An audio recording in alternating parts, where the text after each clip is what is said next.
Hi, I am coming to you from the Macedon Public Library. My name is Jessica. I am a library clerk here, and I'm here to bring you some recommendations for some fun books. Um, I thought that you might enjoy some books that were Halloween themed, considering as how we're in the month of October. So here's some books that are great for kids between the grades of 3 and 5, just like you guys. I decided for my program to focus on graphic novels because I have two children, both of which attend Pelmac Intermediate School, and they really enjoy graphic novels. So I thought today I would tell you about some of the graphic novels we have here at the library. So you might wonder, what is a graphic novel? A novel is usually a long work of fiction. So you might have seen some grown-ups around reading some really thick books, and that's usually what is called a novel. A graphic novel is a story that's largely told in pictures and has some blurbs of dialogue between the characters, so those little word bubbles above where people are talking, or sometimes it can also include um, little exposition pieces too of some information along the side. Graphic novels can be fiction, meaning they're made up, or they can be nonfiction, meaning they are true stories. So I have a mixture here to show you today. I'm going to start with what I think are really fun, which are these science comics. Now this one here is all about bats. And I thought bats were a fitting theme for October since we're going into the Halloween time. What's really cool about these graphic novels is, first of all, the illustrator of these is, sorry, from Buffalo, New York. And Buffalo is very close to where we are, so I thought that was kind of cool. We've got a local artist that helps make these books. Um, what's really cool about the science graphic novels is that they are nonfiction, meaning they are true, so they have lots of really cool information in them, but they tell the story with pictures. So that's a lot of fun. And in this book, you're getting information about bats and all different kinds of bats, but it's being told from the perspective of a little bat that gets his wing broken. And he has to go to an animal shelter to get fixed, and he meets a lot of other kinds of bats.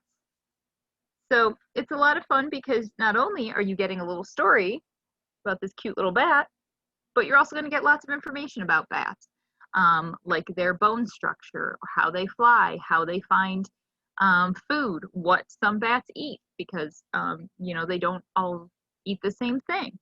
So that's a really fun way to learn some new information. And that's what's one of the things that can be really fun about graphic novels is they can be entertaining and they can also be informative. Another different kind of graphic novel is I pulled this one here, which is called Orpheus in the Underworld. This is a graphic novel of a classic Greek myth.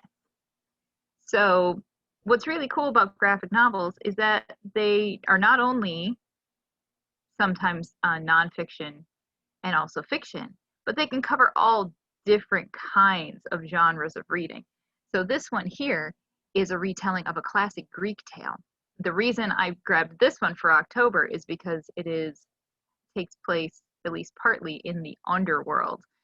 In Greek mythology, there was an underworld ruled by a god named Hades. And in this story, Orpheus, this man here who's really good at playing music, loses his wife and he goes to the underworld to try and bring her back.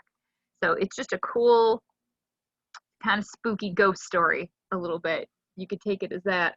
And in this way, you're getting some classic mythology, but it's in a fun way. It's not quite so dry. Maybe it's just reading it.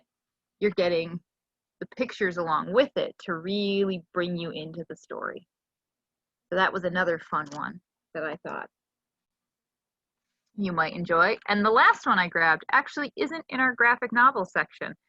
This one actually is in our fairy tale section, but I thought it was very appropriate for the time of year, and also it just goes to show you how things can blend into different genres, that graphic novels are become their own thing, but they're not so different than, you know, books that just used to be very highly illustrated. So this one here is a story that has a lot of illustrations to go with it, and this is one you might have heard of. It's called The Legend of Sleepy Hollow by Washington Irving. And Washington Irving was considered one of the first great American authors, and Sleepy Hollow, The Legend of Sleepy Hollow, actually takes place right in New York. So it's another local legend. And you might have heard this one before, because it's about a man named Ichabod Crane, and he's a school teacher, and he gets chased through the night by a headless horseman, which, I mean, that's a perfect spooky story for this time of year. And what I like about this book is you can see that you're getting the story, so it's not cut up into those panels kind of like the other graphic novels were with just the dialogue, but you're getting the story, but you're getting lots of illustrations to go with it that really help bring that story to life and really draw you into that story. So that's another fun one, but this one is actually located in our fairy tale section as opposed to our graphic novel section. So if you ever want to know where you can find some books that have great illustrations to go along with the story, if you're not finding what you want in our graphic novel section, you can always come ask one of us librarians, and maybe we can help you find some books in a different location in our library.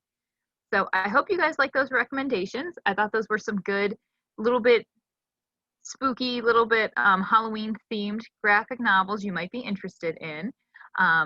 Next month, I will be back to tell you about some different graphic novels. I hope that this has been a lot of fun for you guys, and we'll see you later. Bye.